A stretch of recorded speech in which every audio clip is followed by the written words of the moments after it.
Hello, my name is Blair MacKenzie, and I'm the managing partner of Hillborn LLP, a firm of chartered professional accountants located in Toronto. Our firm provides audit and advisory services to 17 of the health regulatory colleges located in Ontario, one of which is CMRITO. Today I'm going to present to you why it is necessary at present for CMRITO to increase its registration fee. To begin with, the only viable source of revenue that CMRITO generates is that of its registration fees. The college is dependent on its registrants to provide it with annual fees such that it maintain and sustain its operations in the public interest. These registration fees are paid by the registrants based on their birth date. On that basis, let me share my screen with you to illustrate then why the registration fee increase is necessary. The schedule in front of us presents two aspects of the college, that of its financial position at a point in time, and then that of its projected operational results. Let's begin with the operational results. The fiscal year of the college is the same as that of the calendar year, being December 31st. What is projected for fiscal 2024 was an excess of expenses over revenues. Again, an indicator that the registration fees are not sufficient to meet the current operating needs of the college. Also, the college must invest in various capital assets each year, for example, computers for its employees.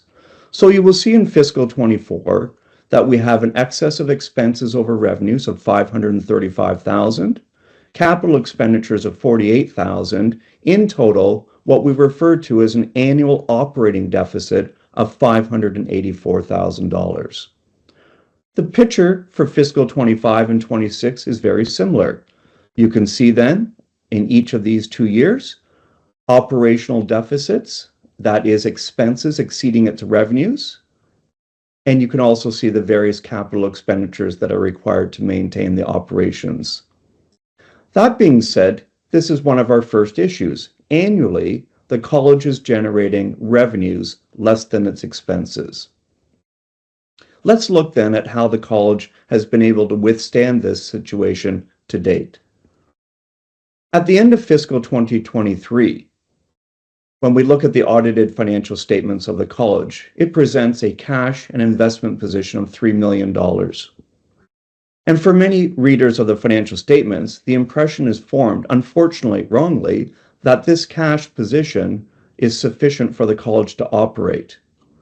But the reminder here for all of us as we look at the college operations and how it is funded is that most of this cash has been provided by members in lieu of their registration fees.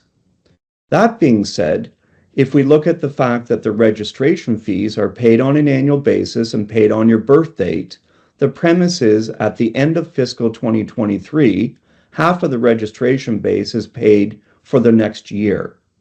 And therefore, the college has a duty to render services equal to that. That has been calculated as half of their annual operating expenses.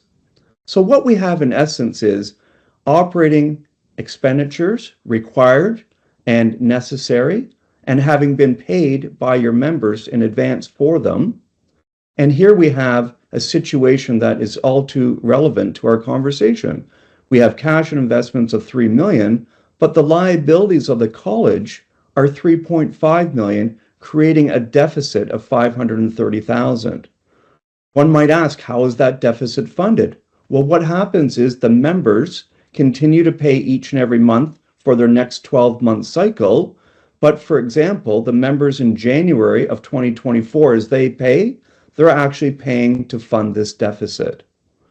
This deficit only accumulates in nature as we move forward. As we move forward from the end of 23, realize that in 24, we're operating in a deficit position. This deficiency becomes greater, and you can see that it just continues to roll in that same manner of becoming greater each and every year. So what we really have as we get to this point here at the end of fiscal 25, which would be our current year we're in right now, is the college would be sitting on cash and investments of close to $2 million, but it would have a duty to service the first 6 months of the next year, based on the registration fees, of $3.2 million. So what's happening really in essence is that the college is borrowing from its members to pay the registration fees that have already been received.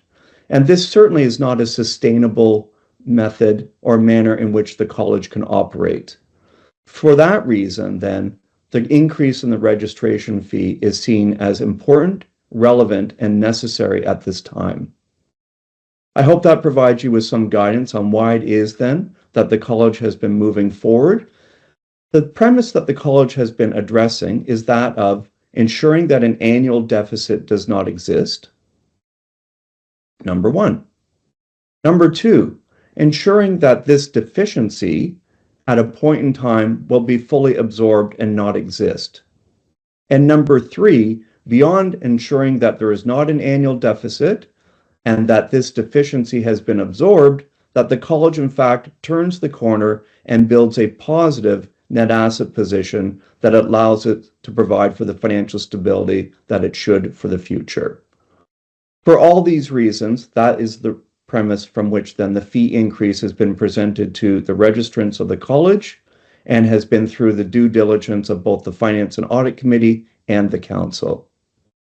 Again, I hope that this will give you some guidance on what is the financial position of the college, its financial projections from an operational perspective, and that this trajectory that you see the college on at present is not sustainable much longer.